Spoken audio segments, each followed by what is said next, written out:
தனி மனிதராக அவர் மீது கோபம் இருப்பதாக நான் நினைக்கவில்லை. அவர் கண்டுபிடித்த உண்மைகளின் மீது அவர்களுக்கு ஒரு மிகப்பெரிய ஒவ்வாமை இருக்கிறது. அவர் கண்டுபிடித்த உண்மையை ஏற்றுக்கொள்வதில் அவர்களுக்கு திறந்த மனதோடு அவர்கள் இல்லை. எனவே தான் 8 ஆண்டுகளும் ஒரே விதமான நடவடிக்கையை அவர்கள் கையாளுகிறார்கள். முதல் 2 வருஷம் அவர் தான் தொல்லியல் அகழாய்வை செய்தார்.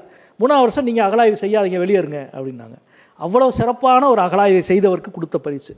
சரி, வெளியேறுங்கன்னு அவரை விவாதத்தை ஆரம்பிச்சிட்டாங்க. அடுத்து, நீங்கள் அகழாய்வு செய்த அந்த உண்மைகளை நீங்கள் ஆய்வறிக்கையை எழுதாதீர்கள் என்று ஸ்ரீலட்சுமி என்ற அதிகாரி ஆய்வறிக்கை எழுத வேண்டும் என்று ஏஎஸ்ஐ உத்தரவிட்டது. அதற்கு எதிர்த்து தான் அவர் நீதிமன்றத்துக்கு போனார். நான் நடத்தின அகழாய்வை நான் தானே எழுதணும், அப்படி இன்னொரு அதிகாரியை வச்சு நீங்கள் எழுதுவீங்க அப்படின்னு. அதற்கு நீதிமன்றம் தான் அனுமதி கொடுத்து நீங்கள் எழுதுங்கன்னு சொன்னார். அப்படியே அவர்கள் எழுதுவதற்கான உத்தரவு பெறப்பட்ட நிலையிலும் கூட அவர் கோவாவில் இருந்தார். கண்டுபிடிக்கப்பட்ட பொருட்கள் எல்லாம் சென்னையில் இருந்தது. நான் சென்னையிலே இருந்து எழுதுவதற்கு எனக்கு வசதி செய்து தர வேண்டும் என்று நிர்வாக உத்தரவை கோரி அவர் நீதிமன்றத்துக்கு திருப்பி போனார். நீதிமன்றத்தின் உத்தரவின் பேரில் தான் சென்னை இடமாற்றம் செய்யப்பட்டார். அதற்கு பிறகு எழுதி ஆய்வறிக்கையை சமர்ப்பித்த பிறகும் வெளியிடலை. அதுக்கு பிறகு மீண்டும் நீதிமன்றத்தில் தலையீடு செய்யப்பட்ட பிறகு நாங்கள் 11 மாதத்தில் வெளியிடுவோம் என்று ஏஎஸ்ஐ சொன்னது. அதற்கு பிறகு வெளியிடலை. நாடாளுமன்றத்தில் நாங்கள் கேட்டோம், விரைவில் வெளியிடுவோம் என்று உறுதிமொழி கொடுத்தது.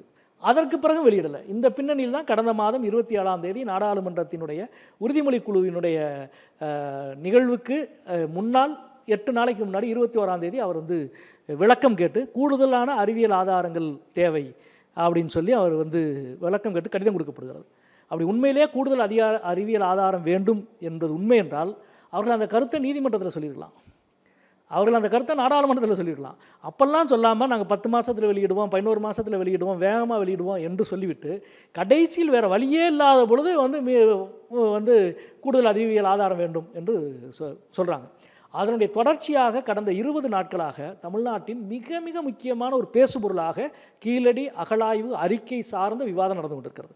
தமிழ்நாட்டினுடைய முக்கியமான அறிவியலாளர்கள், தொல்லியலாளர்கள், மாண்புமிகு தமிழகத்தினுடைய முதல்வர் அவர்கள், தமிழ்நாட்டினுடைய அரசியல் கட்சியின் தலைவர்கள் அனைவரும் ஏறக்குறைய இது சம்பந்தமாக கருத்து சொல்லி இது அப்பட்டமான ஒரு அநீதி என்பதை சொன்ன பிறகும் இன்றைக்கு மீண்டும் அவர் பணியிட மாற்றம் செய்யப்படுகிறார். ஆவணப்படுத்தல் பிரிவுக்கு மாற்றப்படுகிறார். அநேகமாக யாருமே இல்லாத ஒரு துறைக்கு மாற்றப்படுகிறார். இதன் மூலம் அவர் சொல்லுகிற உண்மை என்னவென்றால், தமிழ்நாட்டுக்கும் தென்னிந்தியாவுக்கும் சொல்லுகிற உண்மை, நாங்கள் எங்களது கருத்துக்கு இசைவான ஒன்றைத்தான் முன்னெடுத்து செல்வோம்.